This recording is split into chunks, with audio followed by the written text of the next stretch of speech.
পরীর ব্যাপারে আমার ওর যতগুলো কাজ দেখেছি, ও সেলিম ভাইয়ের দুটো কাজই আমার সবচাইতে বেশি ভালো লেগেছে। তারপর ওটিটিতে হইচইতে একটা কাজ দেখেছি, সেটা ভালো লেগেছে। আমার মনে হয় যে ওর যে অ্যাপিয়ারেন্স স্ক্রিনে, দর্শক তো ওর চেহারাই মুগ্ধ হয়ে যায়, প্রথম প্লাস হচ্ছে এইটা।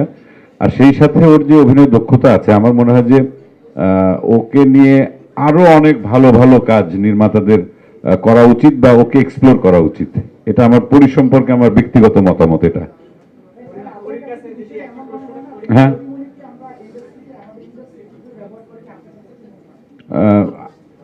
আরো ভালোভাবে অবশ্যই আরো বেশি ব্যবহার করা উচিত।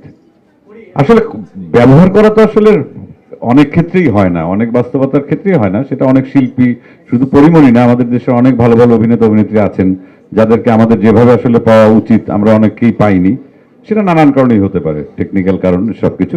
কিন্তু যেহেতু পরিমণি এখনো চলমান, পরি যেহেতু পাখায় ভর দিয়ে উড়ে বেড়ায় সব জায়গায়, অর্থাৎ পরির ক্ষেত্রে সেই সুযোগটা আছে।